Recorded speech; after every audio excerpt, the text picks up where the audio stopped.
vous savez comme moi, on a toujours plus d'informations. Hein. On a le téléphone avec les emails, les appels, les SMS, on a le site internet, on a toutes les newsletters qu'on reçoit par email, les appels des clients.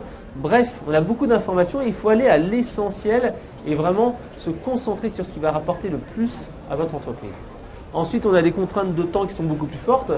Il y a quelques années, un client, quand vous le contactiez, il s'attendait à avoir un devis dans la semaine ou la semaine d'après. Maintenant, quand vous avez un client, il s'attend à ce que vous le rappeliez dans la journée quand il a envoyé un email ou que vous envoyez un devis dans les 2-3 jours. Donc, il faut plus de réactivité avec des contraintes de temps qui sont beaucoup plus fortes. On a également des relations multicanaux. On a les clients qu'on a bien sûr au téléphone, par email, etc. Mais on peut les avoir également, pourquoi pas, sur Twitter, Facebook, etc. Donc, il est important de savoir gérer cette relation multicanaux. En même temps, on a une concurrence exacerbée et des budgets qui sont toujours limités. On le verra de plus en plus, les entrepreneurs, les entreprises et même les particuliers ont un budget. C'est par exemple pour moi en tant que salarié un salaire et j'ai beaucoup de propositions, que ce soit des publicités, des offres qui sont toutes alléchantes les unes que les autres. Donc il faut savoir se distinguer, faire en sorte que le client va se dire ok, ça m'intéresse, mais c'est ce produit-là que je vais acheter plutôt qu'un autre. Il va falloir justifier le choix d'acheter votre produit plutôt qu'un autre. Donc il va falloir donc se mettre plus en avant et travailler ces arguments et je vous expliquerai quelques petites astuces juste après. On a également des consommateurs qui sont beaucoup plus zappeurs et qui se lassent beaucoup plus vite, donc il faut savoir renouveler plus rapidement ces offres et je vous donnerai quelques petits trucs et astuces. Bref, on est dans un environnement économique qui est plus complexe, qui est plus difficile et comme je dis toujours, on ne va pas essayer de vendre aux clients, mais on va essayer de donner envie aux clients de vous acheter à vous plutôt qu'un autre.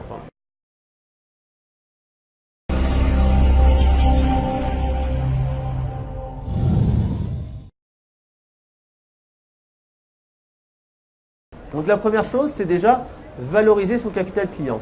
Je le disais tout à l'heure, la trésorerie, c'est le carburant de l'entreprise. Le client, c'est le capital, c'est la richesse de l'entreprise. Donc il ne faut surtout pas en perdre un seul. C'est-à-dire que vous allez centraliser dans un seul endroit tous vos fichiers clients. Généralement, ce qui se passe, c'est quand on est entrepreneur, on a dans son smartphone des emails, on a des contacts téléphoniques, on peut avoir des contacts sur Facebook, on a des fichiers Excel qu'on récupère à droite à gauche, on fait un salon, on note sur des fiches papier, etc., des cartes de visite. Donc ce qui est important, c'est de rassembler tout ça en même temps et se faire une base de données.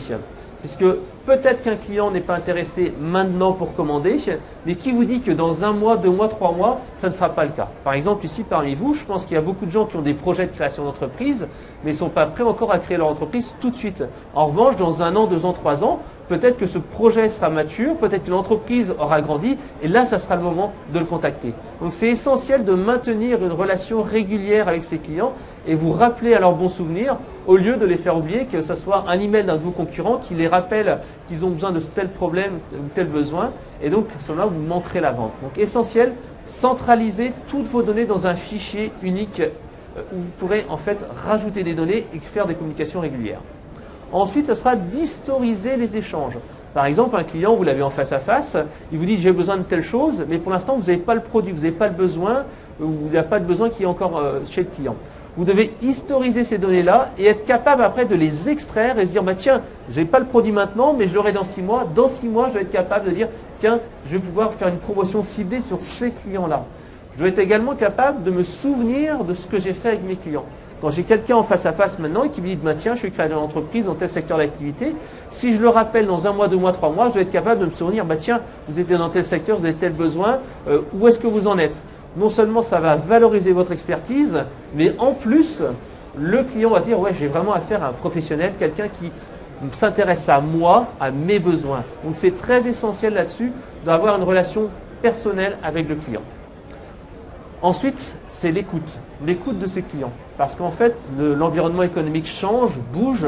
Il faut savoir ce que veulent vos clients à l'instant X. Parce qu'un besoin de maintenant ne sera pas forcément dans 6 mois, 1 an, etc. Donc mettre en place une enquête de satisfaction client, ça se fait de manière très simple. Vous avez des outils, comme par exemple les outils Sage, mais également des outils gratuits, comme par exemple SurveyMonkey, qui vous permettent de faire des études très simples. Alors une étude, ce n'est pas obligatoirement un questionnaire de 50 pages. Au contraire, un questionnaire de 50 pages, ça va faire fuir les clients. Mais c'est une question très simple, c'est ce qu'on appelle le Net Promoter Score, c'est-à-dire une simple question que vous posez à vos clients. c'est par exemple, est-ce que vous recommanderiez nos produits à un collègue ou à des amis? Et vous notez de 1 à 10. 1, vous n'êtes pas du tout sûr de recommander, et 10, vous êtes très sûr de recommander. Vous posez cette simple question tous les trimestres ou tous les 6 mois avec vos clients, avec un petit commentaire. Est-ce que vous avez d'autres commentaires à me faire? Et donc à ce moment-là, avec cette simple question que vous allez envoyer à vos clients, vous allez avoir un baromètre de satisfaction de vos clients, et en plus, vous allez avoir toutes les pistes d'amélioration. C'est une question que vous envoyez tous les 3 mois ou tous les 6 mois qui vous permet de savoir quels sont les problèmes sur vos clients, qu'est-ce qu'ils veulent exactement. Donc bien entendu, après, il y aura tout ce qui est écoute avec ces clients-là. Si vous avez posé une question en disant est-ce que vous êtes très satisfait, si vous avez 2-3 personnes qui vous disent je suis très satisfait et que j'ai une note de 9 à 10, ce sont ce qu'on appelle des clients ambassadeurs. C'est-à-dire que c'est des clients qui vont pouvoir témoigner pour vous, c'est-à-dire qu'ils vont pouvoir faire un témoignage client sur votre site web, vous allez pouvoir les mettre en référence quand un client dit est-ce que vous connaissez un client qui est dans la même situation que moi et qui pourrait être intéressé par mon produit? Donc vous aurez la possibilité d'avoir la liste de ces clients ambassadeurs et dire bah, tiens, cette personne-là est très satisfaite, vous pouvez la contacter de ma part, vous pourrez mettre des témoignages sur votre site internet, bref, vous allez automatiquement générer de la confiance. Et bien sûr, à contrario, les gens qui ont mis une note très basse, bah, vous pourrez voir pourquoi essayer d'améliorer votre produit. Donc très important, connaître ses clients, répondre à leurs attentes. Le deuxième point qui est important, comme je le disais, ce qui est important, c'est d'avoir un fichier client et prospect. Mais souvent, les gens me disent, moi je suis à la recherche de prospects, de prospects, de prospects, de prospects.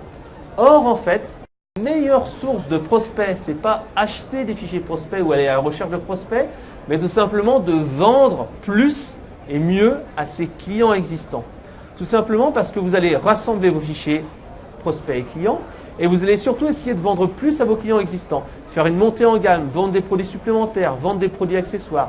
Bref, en exploitant à 100% votre capital client, vous allez faire plus de chiffre d'affaires que plutôt aller recruter important. Recruter des clients, donc c'est important. Ce qui est également important de faire, c'est de mettre en place du chiffre d'affaires récurrent, c'est-à-dire que si vous avez la possibilité de mettre en place des abonnements, des prestations régulières, c'est beaucoup plus intéressant qu'aller chaque fois à la recherche du chiffre d'affaires.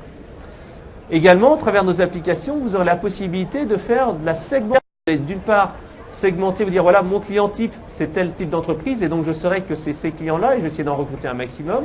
Mais également, à l'intérieur de mes clients à moi, je sais qu'il y a un certain nombre de clients qui sont plus importants que d'autres. C'est-à-dire que j'ai des clients qui font peut-être 80% de mon chiffre d'affaires et ces clients-là, je vais communiquer avec eux de manière régulière, par exemple au téléphone. Et les autres clients qui font peu de chiffre d'affaires, je communique avec eux via une newsletter ou quelque chose qui est beaucoup plus irrégulier. Je peux également aussi segmenter avec par exemple la solution RFM, revenu fréquence montant, c'est-à-dire que je sais très bien qu'un client qui vient de commander maintenant est beaucoup plus susceptible d'acheter mes produits que quelqu'un qui a commandé il y a 6 mois, 1 an. Donc je fais un effort particulier sur mes nouveaux clients pour par exemple les appeler au téléphone, vérifier que ça se passe bien et pourquoi pas leur vendre des prestations supplémentaires pour les aider, les accompagner dans la mise en place de mon produit. Et bien entendu, c'est avoir une communication régulière et détecter ceux qui passent entre les mailles du filet, des gens qui n'ont pas commandé depuis un certain temps, les clients inactifs, je les relance et j'essaye de leur faire reconsommer mon produit.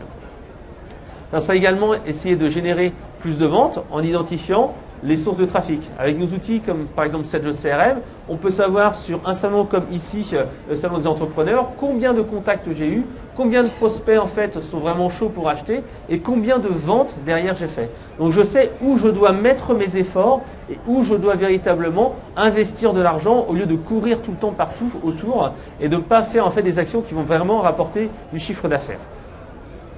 Je vous donne un exemple d'une fiche ici dans cette CRM. Vous avez ici une fiche d'un contact avec bien sûr sa photo. Je vois ici ses informations, etc., etc. Je peux indiquer ses besoins et je peux également aller vérifier par exemple ici sur les réseaux sociaux. Si par exemple j'ai récupéré une fiche contact. J'ai pour l'instant un numéro de téléphone, j'ai un email, j'ai un nom, j'ai une société. Pour l'instant, je ne sais pas plus que ça. Si je continue comme maintenant à appeler la personne au téléphone, je vais dire bonjour monsieur Martin, vous m'avez laissé une demande de votre documentation, qu'est-ce que vous voulez?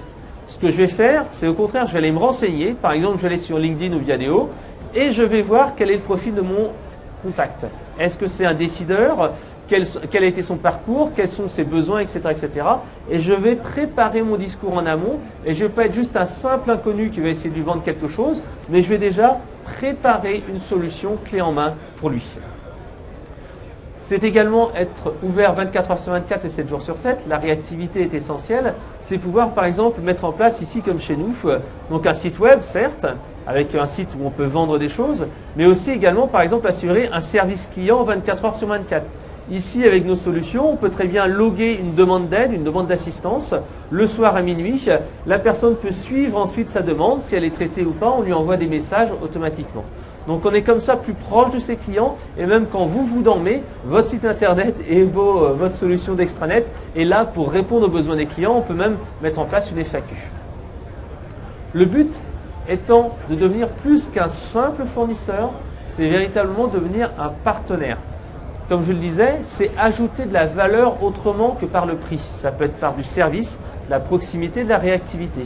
C'est essayer de s'intégrer dans l'écosystème de son fournisseur et d'essayer de travailler en osmose et travailler en flexibilité et en réactivité. Je vous donne un exemple.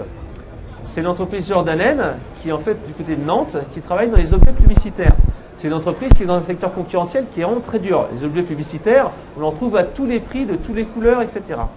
Eux, ils ont réussi le tour de force, tout simplement, de s'intégrer totalement au business de leurs clients. C'est-à-dire qu'ici, ils ont créé un site internet où chacune des entreprises peuvent commander sur un site qui a leur logo à eux, des produits avec leur marque. Donc en fait, les gens qui achètent des produits ici publicitaires chez Alcatel, SFR, etc., ils ont l'impression de se retrouver quelque part chez eux.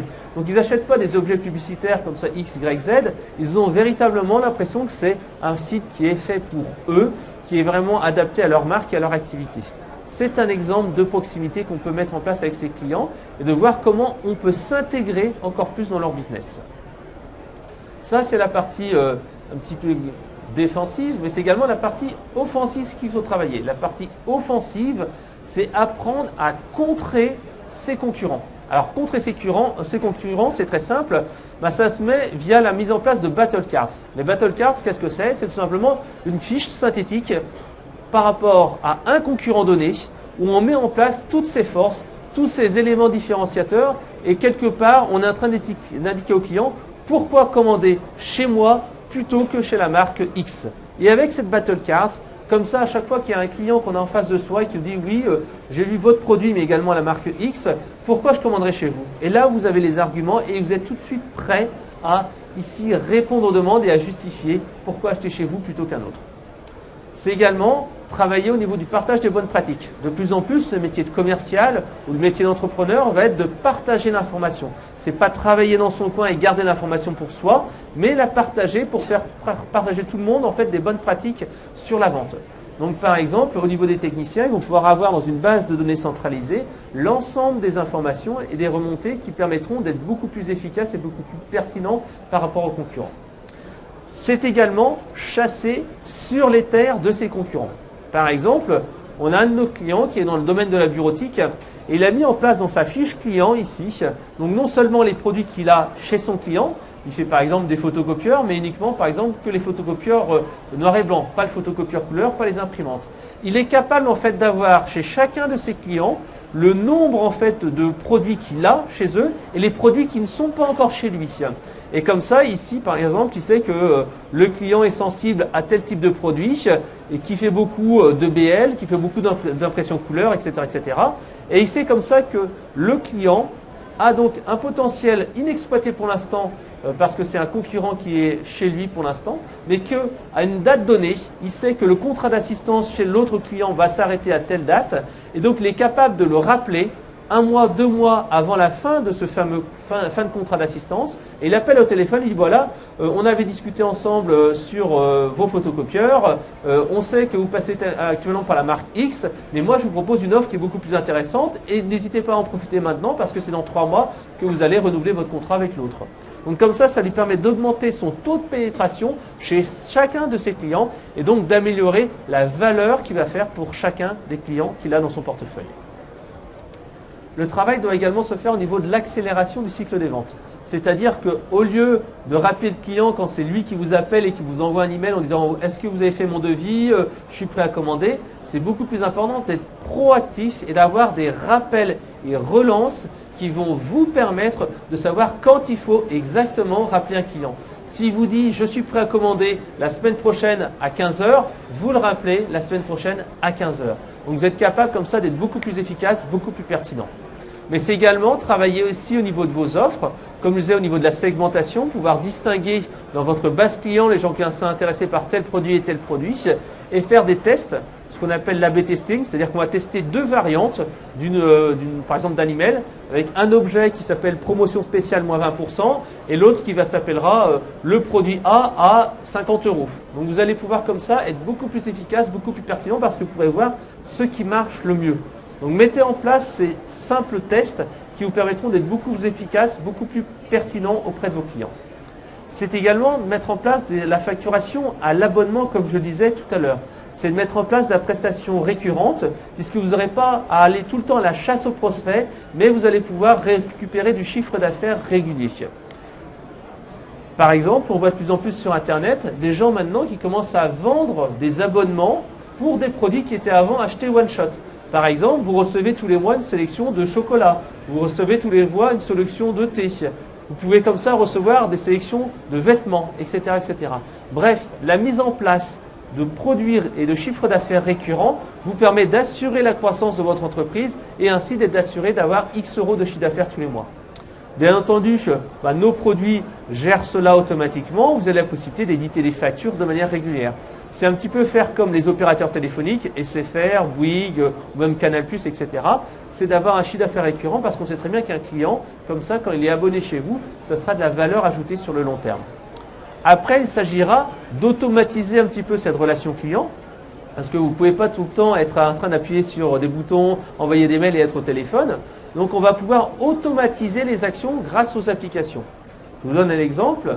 Sur notre solution de gestion de la relation client, sedjocrm.com, à chaque fois que les personnes s'inscrivent pour une version d'essai 30 jours, au départ, ils reçoivent un message qui est programmé ici. Ensuite, une semaine plus tard, ils reçoivent un autre message. 3 semaines plus tard, ils reçoivent un autre message. 4 semaines plus tard, il y a un appel chez un commercial qui est enregistré, etc., etc. Donc, on arrive à améliorer et à optimiser le cycle de vente pour tout simplement aller beaucoup plus vite et gagner du temps.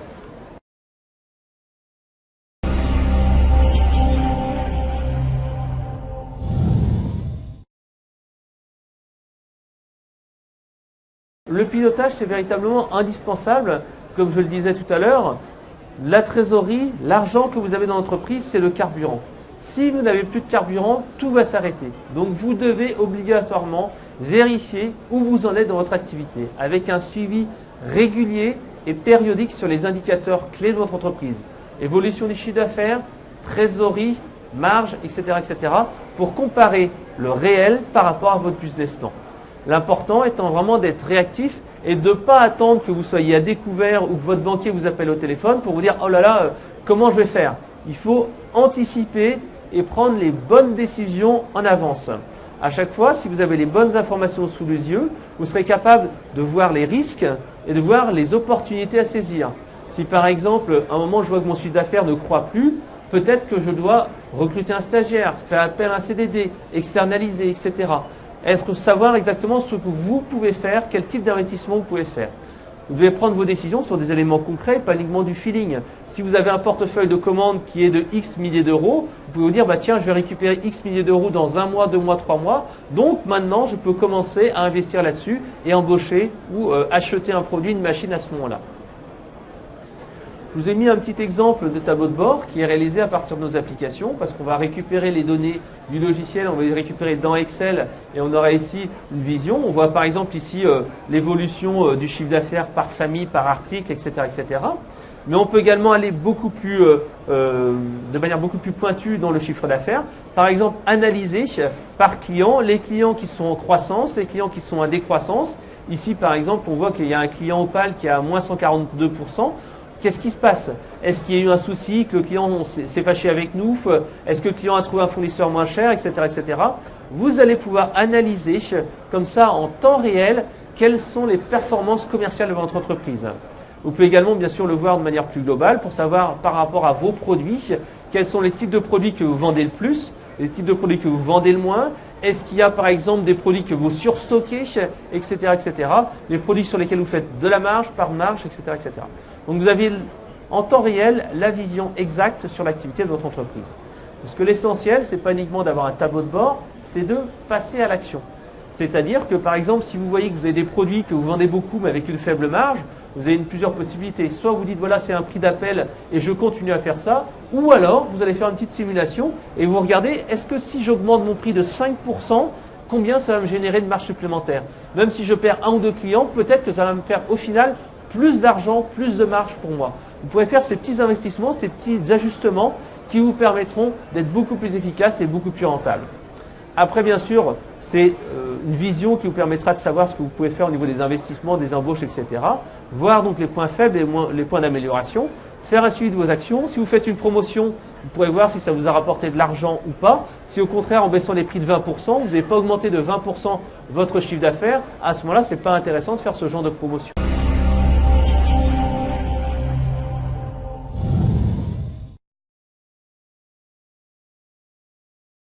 Être réactif, se différencier et faire la différence par rapport aux concurrents, c'est quelque chose qui est très important. Donc c'est important de donner accès aux informations de gestion, à ce qu'on appelle nous chez Sedge, au laisser pour compte de l'informatique de gestion. C'est-à-dire qu'on va donner aux commerciaux un outil qui va leur permettre d'être plus efficaces.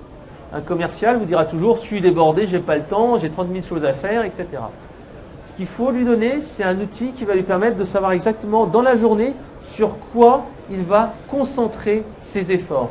Au lieu de s'éparpiller avec des prospects qui n'ont pas forcément un gros potentiel, il va peut-être se concentrer sur des affaires qui rapporteront beaucoup d'argent ou qui ont le plus de chances d'être signées ou concrétisées par le client. Et au contraire, sur les choses qui ne vont pas être signées tout de suite, il faudra peut-être le gérer de manière automatique avec un email, un rappel ou un email de relance, etc. etc. Donc c'est donner à ses clients, véritablement à ses commerciaux, un outil qui va leur permettre d'être plus efficaces. C'est également donner à la direction générale, à vous, un outil simple qui vous permette de savoir en temps réel où vous en êtes dans vos tableaux de bord et donner aux acheteurs et donner aux gens qui s'occupent des stocks une vision en temps réel d'où ils sont. Par exemple, pour un acheteur, ça va être la possibilité de visualiser très simplement quand il a besoin d'un produit, de savoir quel est le prix d'achat, c'est le fournisseur A, B, C, D, quels sont les délais de livraison chez différents fournisseurs, et avec ces éléments qu'il a sous les yeux, savoir s'il doit commander chez l'un, chez l'autre, en tenant en compte donc des frais de livraison, des délais de livraison, mais également du prix d'achat. Tout ça, c'est un outil d'aide à la décision qui va permettre d'être beaucoup plus efficace. Et par exemple, nous, on a beaucoup de nos clients qui travaillent en juste attente, c'est-à-dire qu'ils commandent uniquement au bon moment leurs produits chez leur fournisseur, en prenant en compte toutes les informations qui sont donc bien sûr délai de livraison, etc., etc. La mobilité, c'est également quelque chose qu'on met de plus en plus en avant, puisque on voit bien, ici on est sur un salon, ça peut être lors d'une conférence, ça peut être dans un aéroport, au restaurant, on n'a pas les informations sous les yeux. Mais quand on est par exemple dans un déjeuner avec un gros client, c'est quand même important d'avoir les informations sous les yeux. Et on ne va pas sortir le portable comme ça devant lui avec la grosse barrière que ça fait l'écran. On va plutôt sortir par exemple une tablette PC comme on l'a chez nous. Et là on va pouvoir voir par exemple ici chez un de mes clients, Cara SARL, on va voir ici, on en est ici dans ses objectifs. Quelles sont les différentes factures qui ont été réalisées récemment, quelles sont l'évolution de son chiffre d'affaires dans l'entreprise.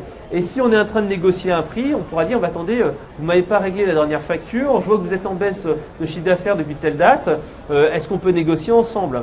Mais c'est également ici avec des applications mobiles, comme par exemple avec Sedge CRM, on aura accès depuis son iPhone à sa base client, on pourra même géolocaliser son client aux alentours et quand, au lieu de passer du temps à chercher sur Google Maps, etc., on aura juste à cliquer sur un petit bouton et on pourra voir où sont ses clients et on pourra par exemple aller voir aux alentours s'il n'y a pas d'autres clients.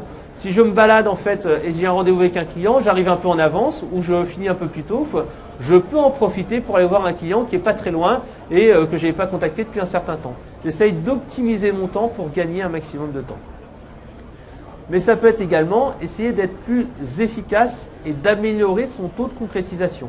Par exemple, on a un de nos clients qui est dans le domaine des assurances qui me disait, grâce à notre solution, il a augmenté son taux de concrétisation des ventes de 3-4%. Tout simplement en donnant à ces commerciaux, là c'était sur un ordinateur portable, un outil qui leur permet directement de faire un devis et d'imprimer directement les informations pour la carte de l'assuré. Donc ils ont gagné comme ça du temps en ayant l'outil sous les yeux, ils font signer directement le bon de commande au client, etc. etc. et c'est beaucoup plus rapide. De même, pour vos clients, vous pouvez leur offrir beaucoup plus de souplesse en donnant à vos commerciaux, par exemple ici, un outil comme Sedge Étendu qui leur permet en fait de prendre des commandes où qu'ils soient. C'est-à-dire qu'ici, sur un salon, si vous aussi vous êtes après sur un salon et que vous vendez vos produits, vous pouvez très bien avoir votre fichier client que vous avez sur une tablette PC, un iPad, et vous pouvez prendre des commandes directement, faire de devis, enregistrer des clients. Ça vous permet de gagner du temps.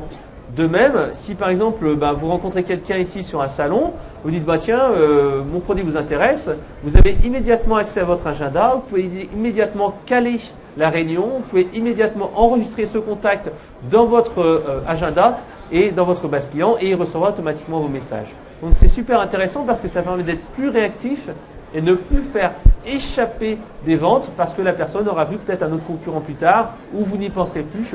Si vous avez la possibilité immédiatement là d'être plus réactif, de faire directement le devis, la commande, vous avez récupéré du chiffre d'affaires. Il vaut mieux toujours prendre tout de suite le chiffre d'affaires qu'on peut plutôt que se dire tiens, je vais rappeler le client ou le prospect plus tard parce que lui il aura peut-être changé d'avis, ce sera plus le même moment où il aura trouvé une offre différente.